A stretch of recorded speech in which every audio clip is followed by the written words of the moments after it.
सबको जय मसीह। दोस्तों, कैसे हो आप लोग? आशा करता हूँ आप लोग अच्छे होंगे। एक बार फिर से आप लोगों के पास एक नया वीडियो लेके आ रहा हूँ और आज का शीर्षक है मसीहों का विश्राम दिन कौन सा है। तो उस पर आज हम मननन करेंगे, अध्ययन करेंगे। कई बार ऐसा होता है कि एक व्यक्ति जब काम करते करते थक जाता है तो उसको एक थकान महसूस होता है। तो उस दरमियान क्या करता है, वो थोड़ा सा आराम करता है, किसी छाँव के जगह में बैठ के या पंखा फैन चालू करके या कभी कभी लेट कर। इस प्रकार से एक व्यक्ति जब अपने कामों से थक जाता है तो वो आराम करता है ताकि उनके शारीरिक, मानसिक और आत्मिक रीति से उनको एक फ़ायदा हो, क्योंकि वो थक जाता है इसलिए वो आराम करना चाहता है, विश्राम करना चाहता है। अब हम बात करेंगे इसी रीति से परमेश्वर बाइबल वचन का।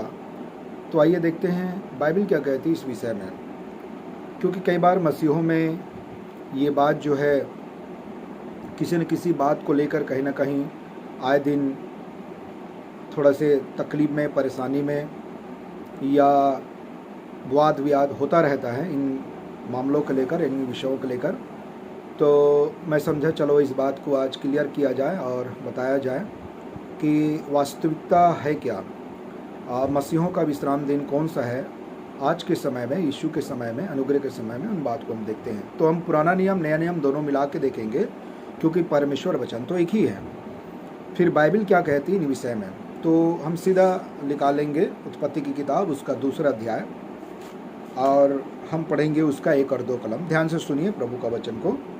यहाँ ऐसा लिखा है, यूं आकाश और पृथ्वी और उनकी सारी सेना का बनाना समाप्त हो गया, और परमेश्वर ने अपना काम जिसे वह करता था 7वें दिन समाप्त किया, और उसने अपने किए हुए सारे काम से 7वें दिन विश्राम किया। और परमेश्वर ने 7वें दिन को आशीष दी और पवित्र ठहराया, क्योंकि उसमें उसने सृष्टि की रचना के अपने सारे काम से विश्राम किया। तो यहाँ पर इस वचन का मतलब ये नहीं है कि परमेश्वर थक गया, मतलब काम करते करते परमेश्वर थक गया और इसलिए परमेश्वर ने विश्राम किया। मैं आपको बताना चाहता हूँ, परमेश्वर कभी थकता नहीं है। परमेश्वर सारी सृष्टि का मालिक है। परमेश्वर कभी थकता नहीं। इसलिए कभी इन वचन को पढ़ते समय हमें ये नहीं समझना चाहिए कि शायद परमेश्वर काम करते करते थक गया होगा इसलिए वो विश्राम कर रहा है। तो ऐसा कुछ नहीं है, मैं बताना चाहता हूँ। लेकिन इस वचन का मतलब है परमेश्वर जो काम करता था उस काम का बनाना समाप्त हो गया, बस इतना ही। जो परमेश्वर ने काम किया, पहला, दूसरा, तीसरा, चौथा, पांचवा, छठवां, तो परमेश्वर अपनी योजना में, अपने प्लान में उस काम को पूरा कर चुका। यानी कि दूसरे शब्दों में जो काम कर रहा था वो काम को करके समाप्त किया, बस इतना ही। और 7वें दिन परमेश्वर ने विश्राम किया। कौन सा विश्राम? आत्मिक विश्राम, शारीरिक नहीं, क्योंकि परमेश्वर शारीरिक परमेश्वर नहीं है कि वो थक गया होगा इसलिए विश्राम किया। तो ये जो विश्राम है वो एक आत्मिक विश्राम है। और साथ में परमेश्वर ने 7वें दिन को आशीष दी और पवित्र भी ठहराया। तो मैं आपको बताना चाहता हूं, ये मात्र इज़राइली लोगों के लिए एक मात्र छाया और चिन्ह था आने वाले यीशु मसीह का, ताकि परमेश्वर जो है अपने प्रजा के लोगों को यीशु के आने समय तक का वो एक व्यवस्था दिया था, एक आज्ञा दिया था, ताकि परमेश्वर के लोग परमेश्वर की आज्ञा को माने, परमेश्वर के बताए हुए मार्ग में चले, परमेश्वर का एक भय रखे, स्वस्थ भय जो परमेश्वर ने दिया था, बस इतना ही। आगे निर्गमन 31 में भी हम कुछ आयतों को देख लेंगे। निर्गमन 31 में कुछ यूं ही लिखा है, मैं पढ़ना चाहता हूं, 12 से 17वां कलम तक। यहां ऐसा लिखा है, फिर यहोवा ने मूसा से कहा, तू इस्राएलियों से यह भी कहना, निश्चय तुम मेरे विश्राम दिनों को मानना, क्योंकि तुम्हारी पीढ़ी पीढ़ी में मेरे और तुम लोगों के बीच में यहाँ एक चिन्ह ठहरा है। जो मैंने पहले से बताया आपको कि विश्राम दिन मात्र एक छाया और चिन्ह है यीशु मसीह की ओर, यीशु मसीह के लिए, ठीक है। वो एक चिन्ह था, वो इशारा जो करता है वो यीशु मसीह की तरफ इशारा करता है। तो यहाँ पर भी वही बात लिखा हुआ है, चिन्ह ठहरा जिससे तुम यह बात जान रखो कि यहोवा हमारा पवित्र करने हारा है। मतलब यीशु परमेश्वर पवित्र करने वाला है, यहोवा परमेश्वर पवित्र करने वाला है। तो हम आगे जाकर नया नियम में देखते हैं केवल यीशु का लहू ही पवित्र करता है एक व्यक्ति को, क्योंकि एक मनुष्य जो है जन्म से पापी है, जैसा बाइबल सिखाती है।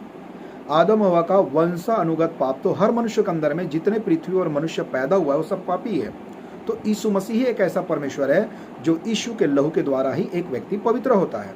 इसी बात को यहाँ पर लिखा हुआ है, यहाँ लिखा है पीढ़ी से पीढ़ी मेरे लिए, मतलब सदा काल के लिए, मतलब जितने भी मनुष्य जाति की पीढ़ी है वो यीशु मसीह के द्वारा ही पवित्र होता है।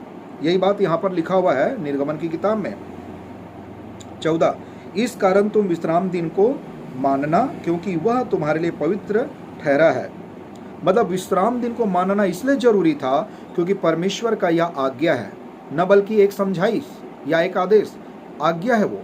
आगे, जो कोई उस दिन को कुछ काम काज करे वह प्राणी अपने लोगों के बीच में नष्ट किया जाए। इतना सख्त कानून परमेश्वर ने इजरायली लोगों को दिया था, कठोर से कठोर एक नियम बना के रखा हुआ ताकि कोई भी बंदा इस आज्ञा से या इस आज्ञा से वंचित ना हो। कि परमेश्वर की इच्छा था कि हर एक मेरे प्रजा के लोग विश्राम दिन को माने, जैसे हम आगे देखेंगे वचन से। आगे, 6 दिन तो कामकाज किया जाए पर 7वां दिन, यानी कि जो परमेश्वर ने कहा था, यहोवा परमेश्वर ने, परम विश्राम का दिन और यहोवा के लिए पवित्र है, इसलिए जो कोई विश्राम दिन में कुछ कामकाज करे वह निश्चय मार डाला जाए। इतना सख्त कानून प्रभु ने दिया था अपने लोगों को। 16, इसलिए इजरायली विश्राम दिन को माना करे, वरन पीढ़ी में उसको सदा की वाचा का विषय जानकर माना करे। तो यहाँ पर जो पीढ़ी की पीढ़ी है और सदा की वाचा, मैं जैसे पहले बता चुका कि आगे जाकर यीशु मसीह जो सदा सदा के लिए हर एक व्यक्ति के लिए उद्धार का कारण बना, वो कौन है? यीशु मसीह। आगे 17, वह मेरे और इजरायलियों के बीच सदा एक चिन्ह ठहरेगा। जैसे मैं पहले से कह चुका हूँ कि मात्र एक छाया और चिन्ह है विश्राम दिन यीशु मसीह के लिए।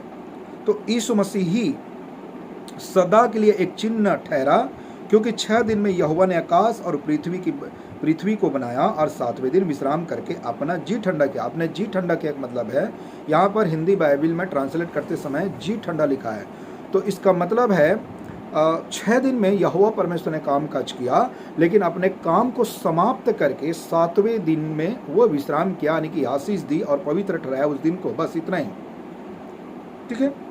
आगे हम देखते हैं व्यवस्था विवरण की किताब, उसका 5वां अध्याय में यही बात लिखा हुआ है। व्यवस्था विवरण उसका 5 अध्याय को भी हम देखेंगे। व्यवस्था विवरण 5 का 12 से 15 तक यहाँ ऐसा लिखा है, तू विश्राम दिन को मानकर पवित्र रखना जैसे तेरे परमेश्वर यहोवा ने तुझे आज्ञा दी। 6 दिन तो परिश्रम करके अपना सारा काम काज करना। 14, परंतु 7वां दिन तेरे परमेश्वर यहोवा के लिए विश्राम दिन है, जैसा परमेश्वर ने कहा था। उसमें ना तो किसी भांति का काम काज करना, बिल्कुल मनाही था, किसी प्रकार के काम काज करने की अनुमति नहीं थी। न तेरा बेटा, ना तेरी बेटी, ना तेरा दास, ना तेरी दासी, ना तेरा बैल, ना तेरा गधा, यहाँ तक जानवर को भी काम करने की अनुमति नहीं थी। न तेरा कोई पशु, ना कोई परदेसी भी जो तेरे फाटकों के भीतर हो, जिससे तेरा दास और तेरी दासी भी तेरे समान विश्राम करे। मतलब जो आपके घर में मेहमान आए परदेसी, वे भी आपके जैसा विश्राम करे, ताकि वो आगे जाकर परमेश्वर की भय और परमेश्वर को समझ पाए। इस प्रकार की आज्ञा इसलिए परमेश्वर ने दिया ताकि परदेसी भी मतलब परमेश्वर की सच्चाई और उनकी विशेष गुण और परमेश्वर की व्यवस्था को समझे। ये बहुत मुख्य बातें हैं मेरे और आपके लिए, हमको इस बात को मन लगा के जानना चाहिए। आगे 15, और इस बात को स्मरण रखना कि मिस्र देश में तू अपना दास था, मतलब जहाँ पर हमारे लोग जो है, परमेश्वर के लोग जो है वो मिस्र देश में था, परदेसी के समान, लेकिन वहाँ के लोग उन पर अत्याचार किए, गुलाम के रूप में थे, लेकिन परमेश्वर ने अपने दास मूसा के द्वारा उनको छुड़ाया। उस बात को स्मरण दिला रहा है परमेश्वर कि उनको जरूर याद रखें। फिर आगे, और वहाँ से तेरा परमेश्वर यहोवा तुझे बलवंत हाथ और बढ़ाई हुई भुजा के द्वारा निकाल लाया, मतलब जो परमेश्वर ने मूसा के द्वारा वहाँ से निकाल लाया उसके बारे में बता रहा है। इस कारण तेरा परमेश्वर यहोवा तुझे विश्राम दिन मानने की आज्ञा देता है। ये आज्ञा है परमेश्वर की ओर से, जो परमेश्वर ने आज्ञा ठहराई और जो परमेश्वर ने विश्राम किया, उस विश्राम को न बल्कि परमेश्वर परंतु परमेश्वर की बनाई हुई मनुष्य जाति जो उनकी सृष्टि है, इसीलिए तो परमेश्वर ने अपने लिए पृथ्वी पर एक परिवार बनाया, आदम और हवा। तो ये आज्ञा है परमेश्वर की ओर से। फिर आगे 16, अपने पिता और अपनी माता का आदर करना जैसे कि तेरे परमेश्वर यहोवा ने तुझे आज्ञा दी है, जिससे जो देश तेरा परमेश्वर यहोवा तुझे देता है उसमें तू बहुत दिन तक रहने पाए और तेरा भला हो। तो यह है परमेश्वर की ओर से आशीष, परमेश्वर की ओर से आज्ञा जो परमेश्वर के लोगों को आशीष दी है। तो परमेश्वर ने क्यों आज्ञा दिया? ताकि इस आज्ञा को जब परमेश्वर के प्रजा लोग माने तो परमेश्वर की ओर से आशीष पाए। ये परमेश्वर की मनसा और इच्छा है शुरू से। सॉरी, आगे हम देखते हैं और भी वचनों से, दूसरा इतिहास की किताब उसका 6वां अध्याय में और भी हम आगे इस बात को देखते हैं। दूसरा इतिहास को हम देखेंगे तो वहां पर कुछ ऐसा लिखा है। दूसरा इतिहास उसका 6वां अध्याय क्या है उस वचन में? दूसरा इतिहास 6 अध्याय, और हम वचन पढ़ेंगे 18 से। तो यहां पर जो मैं बताने वाला हूं वो गौर करने वाली बात है, ध्यान दीजिएगा। इस बात को और इस वचन को समझना बेहद जरूरी है, तभी हम परमेश्वर की वास्तविकता और उनकी सच्चाई, उनकी शिक्षा को समझ पाएंगे। दूसरे इतिहास 6:18 में ऐसा लिखा है, परंतु क्या परमेश्वर सचमुच मनुष्यों के संग पृथ्वी पर वास करेगा? स्वर्ग में वरन सबसे ऊंचे स्वर्ग में भी तू नहीं समाता, यानी कि तीसरा स्वर्ग नहीं समाता, फिर मेरे बनाए हुए इस भवन में तू कैसे समाएगा? तो कौन यहां पर किसको बोल रहा है? यहां पर सुलेमान परमेश्वर से प्रार्थना कर रहा है, परमेश्वर को बातें बता रहा है कि परमेश्वर, मैं जो पृथ्वी पर तेरा जो भवन बनाया वो तो मैं अपने हाथों से बनाया तेरे अनुग्रह से, मेरी भी बनाए हुए भवन में तू कैसे समाएगा? तू तो परमेश्वर है, तू तीसरे स्वर्ग में भी नहीं समाता तो मेरी बनाए हुए भवन में कैसे समाएगा? ये बात सुलेमान परमेश्वर से प्रार्थना के रूप में कह रहा है। इस बात को समझना है। तो मैं ये वचन क्यों पढ़ा रहा हूँ? क्योंकि जो परमेश्वर ने अपने इजरायली प्रजा के लिए जो आज्ञा, जो व्यवस्था परमेश्वर ने दी है विश्राम दिन का, वो समय जैसे बीतते गया आगे जाकर कि परमेश्वर के लोग विश्राम दिन को माने, और इस प्रकार से समय बीतते गया और तब जाके दाऊद, और दाऊद से फिर आया सुलेमान।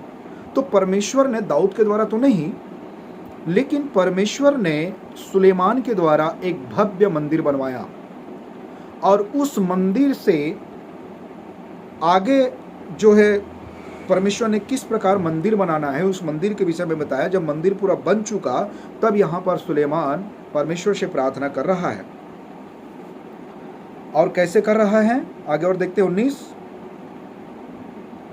19 में लिखा है, तो भी हे मेरे परमेश्वर यहोवा, अपने दास की प्रार्थना और गिड़गिड़ाहट की ओर ध्यान दे और मेरी पुकार और यह प्रार्थना सुन जो मैं तेरे सामने कर रहा हूँ।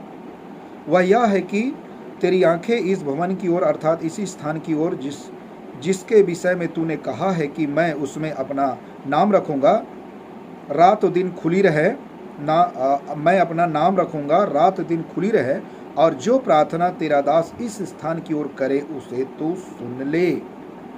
ये प्रार्थना सुलेमान परमेश्वर से कर रहा है। तो क्या कर रहा है यहाँ पर?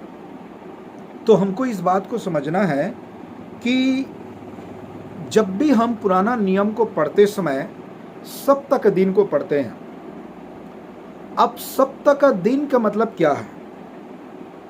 क्योंकि जब हम उत्पत्ति की किताब में देखते हैं कि यहोवा परमेश्वर ने कहा 6 दिन तो वह कामकाज किया, 6 दिन तक परमेश्वर ने कामकाज किया।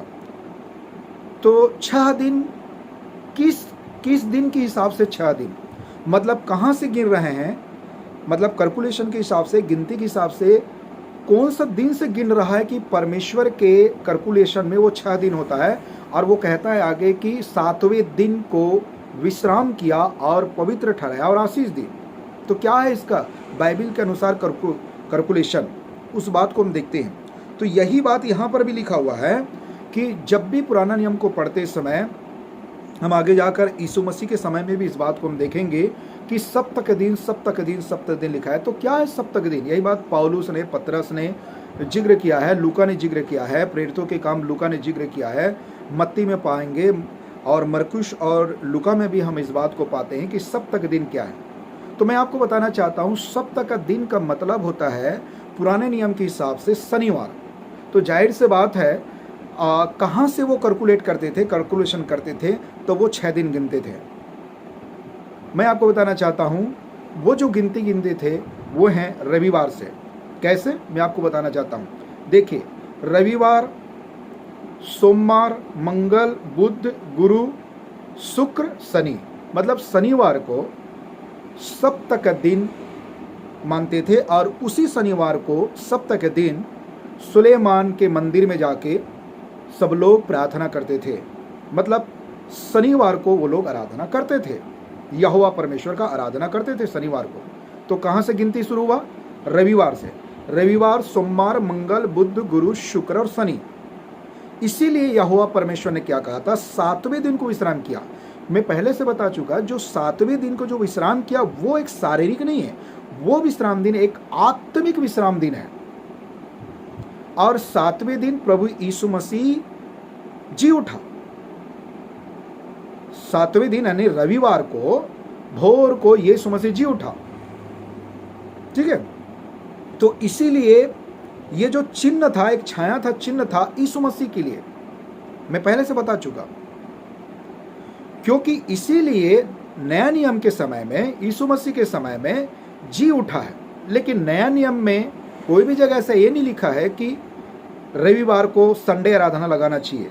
कोई जगह ऐसा नहीं संकेत देता। हाँ, बस इतना लिखा है कि हम एक दूसरे इकट्ठा हो।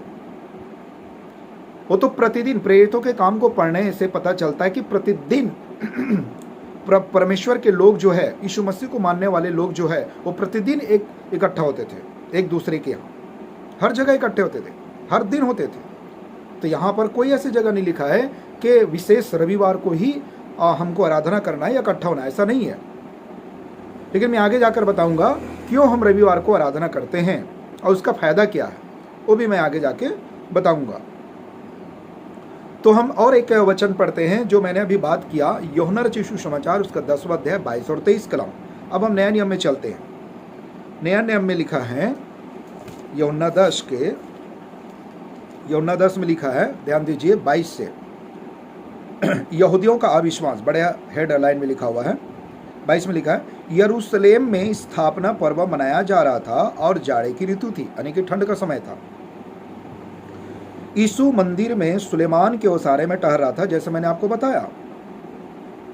तो ये वही सुलेमान है जो परमेश्वर यहोवा के लिए भव्य एक मंदिर बनाया।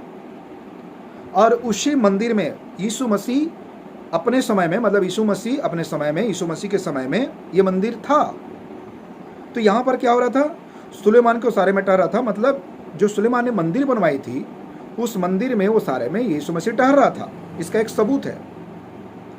वो जाड़े की ऋतु था, यानी कि ठंड का समय था, और यीशु मसीह सुलेमान के ओसारे में ठहर रहा था। जो मंदिर था एक भव्य मंदिर था, मतलब एक बहुत बड़ा बिल्डिंग, जिसको आज के समय में हम ऐसा कह सकते हैं।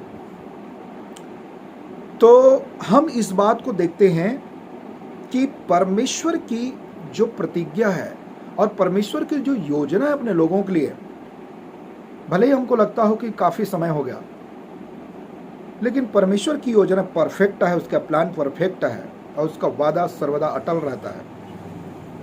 इसी रीति से लूका रचित सुसमाचार में इसी बात को लिखा हुआ है। लूका 13:10, लूका 13:10 में हम इस प्रकार पढ़ते हैं। लूका 13:10 में, सप्ताह के दिन वह एक आराधनालय में उपदेश कर रहा था। वहाँ एक स्त्री थी जिसे 18 वर्ष से एक दुर्बल करने वाली दुष्ट आत्मा लगी थी और वह कुबड़ी हो गई थी और किसी रीति से सीधी नहीं हो सकती थी। यीशु ने उसे देखकर बुलाया और कहा, हे नारी, तू अपनी दुर्बलता से छूट गई। तो यहाँ पर सप्ताह के दिन मतलब शनिवार का दिन। यही बात मैं बता रहा था कि परमेश्वर ने अपने जो 6 दिन काम किया, यहोवा परमेश्वर ने पहला, दूसरा, तीसरा, चौथा, पांचवा, छठवां 6 दिन में अपने सृष्टि को बनाई। तो इसी रीति से पुराना नियम में परमेश्वर ने एक व्यवस्था दिया था, आज्ञा दिया था कि विश्राम दिन को मानना। और यही चीज जो है सुलेमान के समय में जब उसने मंदिर बनवाई परमेश्वर ने सुलेमान के द्वारा, तब वहां एक सप्ताह के दिन यानी कि 6वां दिन यानी कि शनिवार को दिन परमेश्वर की आराधना होता था। क्यों? क्योंकि परमेश्वर ने 6 दिन में सृष्टि किया था। परमेश्वर के कार्य, उनके गुण, उनकी पवित्रता, उनके न्याय और उनके प्रेम को लोग समझे। और परमेश्वर ने आगे जाकर सुलेमान के द्वारा एक भव्य मंदिर बनाया, मतलब एक बिल्डिंग को बनाया। उस बिल्डिंग में जाके परमेश्वर की व्यवस्था को समझे, उसके गुण, उसके विचार को समझे। इसलिए शनिवार को, सप्ताह का दिन शनिवार को बोलते थे। तो गिनती कहां से शुरू होता है? रविवार से। इसीलिए सप्ताह का दिन शनिवार को पड़ता था। आगे इसका एक और हम सबूत देखते हैं बाइबल में, गलातियों के पत्री और उसका 3 अध्याय। गलातियों के पत्री और उसका हम 3 अध्याय को भी हम देख लेंगे, जो बहुत ही अच्छा रोचकदार बातें लिखा हुआ है, 3 का 10 और 11। इसीलिए जितने लोग व्यवस्था के कामों पर भरोसा रखते हैं वे सब शाप के अधीन हैं, क्योंकि लिखा है, जो कोई व्यवस्था की पुस्तक में लिखी हुई सब बातों के करने में स्थिर नहीं रहता वह श्रापित है। पर यह बात प्रकट है कि व्यवस्था के द्वारा परमेश्वर के यहाँ कोई धर्मी नहीं ठहर सकता। व्यवस्था के द्वारा कोई धर्मी नहीं ठहर सकता। क्यों? क्योंकि मनुष्य जन्म से पापी, आदम हवा के बाद, आदम हवा के पाप के बाद हर मनुष्य इस पृथ्वी पर पापी है। तो कोई धर्मी नहीं ठहर सकता, क्योंकि धर्मी जन यदि यीशु मसीह पर यदि कोई विश्वास करता है वो धर्मी है। तो धर्मी जन विश्वास से जीवित रहेगा। तो किस पर विश्वास? यीशु मसीह पर विश्वास। अब मैं आगे जो बात बताने वाला हूं वो ये है, मूसा का अंत। यीशु मसीह जब प्रकट होता है इस पृथ्वी पर तो मूसा का अंत हो जाता है। मूसा का व्यवस्था का अंत होता है। मतलब मूसा का व्यवस्था का अंत मतलब जो परमेश्वर यहोवा ने जो मूसा को व्यवस्था दिया था इजरायली प्रजा को यीशु मसीह तक के लाने के लिए, परमेश्वर अपनी प्रजा को एक आज्ञा के साथ, एक अच्छा सुप्रबंध के साथ यीशु मसीह तक के आने का आज्ञा था। लेकिन जब यीशु मसीह आ चुका तो मूसा का व्यवस्था का अंत हो गया, मतलब समाप्त हो गया व्यवस्था। और यीशु मसीह पर विश्वास करने वाले लोग धर्मी ठहरते हैं, क्योंकि यीशु मसीह ने सारी व्यवस्था को पूरा किया। तो व्यवस्था में नहीं रहा, अब रहा विश्वास। तो यीशु मसीह के द्वारा कलीसिया का उद्घाटन होता है और मूसा की व्यवस्था का समाप्ति यानी अंत होता है। यही बात यहां पर लिखा हुआ है। आगे इब्रानियों के पत्री उसका 4 का हम 6 से देखेंगे। इब्रानी 4 6 से 11 तक हम कुछ आयतों को पढ़ेंगे। तो जल्दी मैं आपके लिए पढ़ना चाहता हूं, बहुत ही अच्छा वचन है यहाँ पर। इब्रानी 4:6 से मैं पढ़ना चाहता हूं। ध्यान से सुनिए परमेश्वर का वचन क्या कहता है। तो जब यह बात बाकी है कि कितने और हैं जो उस विश्राम में प्रवेश करें, और जिन्होंने उसका सुसमाचार पहले से सुनाया गया, जिन्होंने आज्ञा ना मानने के कारण उसमें प्रवेश न किया। पुराना नियम के समय की बातें कह रहा है, जिसने आज्ञा नहीं माना उनके विश्राम दिन में प्रवेश नहीं कर सका। इसलिए यीशु मसीह जब मरा तो मरने के बाद वो पृथ्वी के निचले हिस्सा का मतलब कैदी आत्माओं जो शैतान ने पाप की वजह से जो कैद कर लिया था अधोलोक में, उनको कैदी आत्माओं को जाकर प्रचार किया यीशु मसीह ने। ठीक है, तो इसी बात को यहाँ पर लिखा है, आज्ञा ना मानने के कारण उसमें प्रवेश ना कर सका। किसमें? एक आत्मिक विश्राम दिन। तो एक आत्मिक विश्राम क्या है? यीशु मसीह। ठीक है, और जिन्हें उसका सुसमाचार पहले से सुनाया गया, उन्होंने आज्ञा ना मानने के कारण उसमें प्रवेश न किया, इसलिए वह किसी विशेष दिन को ठहराकर इतने दिन के बाद दाऊद की पुस्तक में उसे आज का दिन कहता है। मतलब परमेश्वर ने दाऊद के द्वारा लिखवाई पुस्तक आज का दिन यहोवा ने बनाया, हम इसमें आनंदित हैं, जिस प्रकार हम भजन संहिता में पढ़ते हैं। जैसे पहले कहा गया, यदि आज तुम उसका शब्द सुनो तो अपने मनों को कठोर ना करो। तो आज हम किस शब्द को सुनते हैं? हम क्या सुन रहे हैं? सुसमाचार। परमेश्वर अपने लोगों के द्वारा, पवित्र आत्मा के द्वारा अपना आवाज दे रहा है, अपना वाणी सुना रहा है, अपना शब्द कह रहा है। लेकिन जब हम सुनते हैं, बजाय कठोर करने का, हमें अपने हृदय और मन खोलना चाहिए परमेश्वर के शब्द को सुनने का, जो पवित्र आत्मा आज हर जगह काम कर रहा है। 8, क्योंकि यदि यहोशू उन्हें विश्राम में प्रवेश करा लेता तो उसके बाद दूसरे दिन की चर्चा न होती। इसका मतलब यहोशू भी नहीं करा सका। 9, अतः जान लो कि परमेश्वर के लोगों के लिए सप्ताह का विश्राम बाकी है। तो यहाँ पर ध्यान दीजिए, सप्ताह मतलब पुराने नियम के 6वां दिन, मतलब शनिवार को क्या करते थे लोग? आराधना करते थे। लेकिन यहाँ पर शब्द लिखा है सप्ताह का विश्राम। तो यहाँ पर सप्ताह का जो विश्राम है, मतलब सप्ताह के व्यवस्था को यीशु ने पूरा भी किया, और जो विश्राम है वो स्वयं यीशु मसीह है, यानी कि आत्मिक विश्राम स्वयं यीशु मसीह है। जो यीशु मसीह 7वें दिन अर्थात रविवार को यीशु मसीह मृतकों में से जी उठा भोर को, यही 7वें दिन है यीशु मसीह जो रविवार को जी उठा।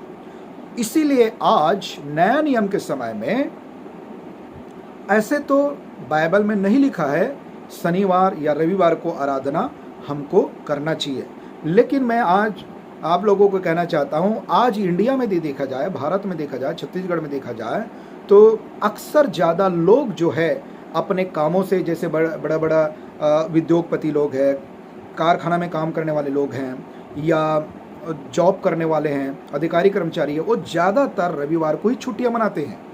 तो यहाँ पर परमेश्वर के लोगों के लिए बेहतर होगा कि वो रविवार को एक जगह इकट्ठा होकर यीशु मसीह की आराधना करें। ये सबसे अच्छा समय होगा, दिन होगा रविवार को, क्योंकि उन दिनों में ज़्यादा छुट्टियां रहती है। लेकिन सवाल एक खड़ा हो जाता है, लेकिन जो यीशु मसीह में कुछ ऐसे अधिकारी कर्मचारी या ऐसे वर्कर है जो मसीह को तो मानते हैं, यीशु मसीह विश्वास तो करते हैं, पर उसको रविवार को समय नहीं मिलता, वो क्या करें? लेकिन उसके लिए मैं कहना चाहता हूं, कोई बात नहीं, यदि रविवार को वो आराधना ना कर सके तो बाकी समय भी, जैसे चर्च में बहुत सारा गतिविधि होता रहता है, जैसे सोमवार, मंगल, बुध, गुरु, शुक्र, शनि को होता रहता है, उसमें भी जाके वो भाग ले सकते हैं। जरूरी नहीं कि वो रविवार को ही लेंगे, नहीं लेंगे तो गड़बड़ है, ऐसा नहीं है, क्योंकि बाइबल में कोई जगह ऐसा नहीं लिखा है रविवार को ही आराधना करना यीशु मसीह का, ऐसा नहीं लिखा है। लेकिन छुट्टियां होने के कारण बेहतर दिन और समय होता है कि रविवार को आराधना कर ले, अच्छा समय रहता है। इसलिए यहाँ पर लिखा है इब्रानी उसका 4:9 में, अतः जान लो कि परमेश्वर के लोगों के लिए सप्ताह का विश्राम बाकी है। यानी सप्ताह का मतलब जो परमेश्वर ने दिया था, सप्ताह मतलब 6वां दिन में जो परमेश्वर ने कामकाज किया था, वैसा ही आज भी हम अपना सारे काम काज कर ले 6 दिन में, लेकिन 7वां दिन यानी कि रविवार को हमारे पास एक अच्छा समय होता है, एक अच्छा दिन होता है रविवार को, जो अपने काम काज से हम उसको रोक कर, अपने भाग दौड़ को रोक कर रविवार को हम आराधना कर लें। उसमें शारीरिक, मानसिक, आत्मिक रीति से हम स्वस्थ रहेंगे, आशीषित होंगे, हमारा शरीर भी विश्राम करेगा यानी स्वस्थ रहेगा, हम अपने कामों से आराम करेंगे, विश्राम करेंगे, तो हमारी आराधना भी हो जाएगा, हमारे जीवन शरीर के लिए भी एक अच्छा सेहत रहेगा। यही लिखा है वचन में, सप्ताह का विश्राम, यानी कि यीशु मसीह हमारा विश्राम है। आगे 10, क्योंकि जिसने उसके विश्राम में प्रवेश किया है उसने भी परमेश्वर के समान अपने कामों को पूरा करके विश्राम किया। देखिए, मैं वही बात बोला जो पहले बोला, जैसे ये परमेश्वर यहोवा ने अपने 6 दिन में पूरा काम काज करके 7वें दिन विश्राम किया, ठीक उसी प्रकार हम भी अपना 6 दिन को काम काज जो हम करते हैं उसको दौड़ भाग को उस काम को रोक लें। और यीशु मसीह जो हमारा विश्राम दिन है और यीशु मसीह जो हमारा पवित्र परमेश्वर है, वो अच्छा समय होगा रविवार को, उन दिन में छुट्टियां भी रहते हैं, हम रविवार को एक जगह इकट्ठा होकर हम यीशु की आराधना कर सकते हैं आत्मा और सच्चाई से। बस इतना ही, यही कह रहा है बाइबल। आगे 11, अतः हम उस विश्राम में प्रवेश करने का प्रयत्न करें, ऐसा ना हो कि कोई जन उनके समान आज्ञा ना मानकर गिर पड़े। किनके समान? वही पुराना समय के लोगों के बारे में बात कर रहा है, जो इजरायली प्रजा लोग परमेश्वर की आज्ञा को नहीं माना, बुड़बुड़ाया, चिल्लाया, परमेश्वर पर विश्वास किया, जिसका अंजाम हम देख सकते हैं। बहुत से लोग मर गए परमेश्वर के क्रोध में। परमेश्वर ने उनको क्रोध किया और परमेश्वर ने उनको दंड दिया। बहुत से लोग जहरीला सांप के द्वारा मर गए। बहुत से लोग परमेश्वर की उनकी क्रोध की वजह से परमेश्वर ने महामारी भेजी और मर गए। तो हमको अंतिम दिन के अंतिम समय में एक बार फिर से बाइबल हम इस बात को चेतावनी दे रहा है और बता रहा है, सिखा रहा है कि कहीं ऐसा ना हो कि आज हम यीशु मसीह के शब्द को ना सुने, परमेश्वर की पवित्र आत्मा की आवाज़ को ना सुने। कहीं ऐसा ना हो कि हम संसार में जाके लिप्त होकर कहीं गिर ना पड़े। तो यहाँ जो गिर पड़े का मतलब होता है अपने आत्मिक जीवन से कहीं गिर ना पड़े। इसलिए हमको समझना बहुत जरूरी है बात को कि आज भी परमेश्वर के लोगों के लिए विश्राम दिन बाकी, यानी कि यीशु मसीह हमारा विश्राम है। आज भी हम जाकर यीशु मसीह को हम गले लगा सकते हैं, उसके वचन सुन सकते हैं, उसकी आज्ञा मान सकते हैं, उसकी आराधना कर सकते हैं, प्रार्थना स्तुति कर सकते हैं और हम परमेश्वर के साथ एक अच्छा घनिष्ठ अटूट विश्वास के साथ रिश्ता बना सकते हैं। तो मेरे प्रियो, आखिरी और अंतिम वचन मैं एक बोलना चाहता हूँ, ताकि मैं आपको बताना चाहता हूँ। मत्ती 11:28 और 29 में यही बात लिखा है, हे सब परिश्रम करने वाले लोगों, यीशु ने कहा मेरे पास आओ, मैं तुम्हें विश्राम दूंगा। तो जो विश्राम किया था वो शारीरिक नहीं है, आत्मिक विश्राम के बारे में बात कर रहा था, क्योंकि वो ये बोल रहा था मेरा बोझ हल्का है, मेरा बोझ हल्का है, मेरे पास आओ, मैं मन और मैं नम्र और दीन हूँ। मतलब मैं तुम्हें सिखाऊंगा नम्र और दीन, एक अच्छे जीवन क्या होता है, पवित्र जीवन क्या होता है। जिस प्रकार संसार में पाप की वजह से तुम दबे हो, मेरे पास आओ, उस बोझ को मैं उठाऊंगा और मैं हल्का करके आपका जीवन को बेहतर बनाऊंगा। और इसीलिए यीशु मसीह ने यूहन्ना 14:6 में बोला था, यीशु ने कहा मार्ग और सत्य जीवन में ही हूँ, मेरे बिना पिता के पास अर्थात स्वर्ग में कोई नहीं जा सकता। आमीन। तो प्रियो, सबको जय मसीह। बस हम यहीं पर वीडियो समाप्त करते हैं और इस वीडियो को जरूर देखिए और लाइक करिए, सब्सक्राइब करिए, लोगों को भेजिए, बताइए, ताकि इस वचन से अधिक किसी का जीवन बचता है, किसी का जीवन बदलता है, कोई मन फिराता है, या उनके आत्मिक जीवन के लिए आशीष का कारण, उन्नति का कारण है, या किसी के लिए सुसमाचार का कारण है। दोस्तों, अपने तक ना रखें, लोगों को शेयर करें, लोगों तक भेजें। प्रभु आपको आशीष करेगा। एक अच्छा सेवा है प्रभु का। अंतिम दिन का अंतिम समय में हम प्रभु की सेवा कर लें तन मन धन से, प्रभु आशीष करेगा। जय मसीह। God bless you. सब लोग अच्छा रहिए, मस्त रहिए, प्रभु में बढ़ते जाएं। आमीन।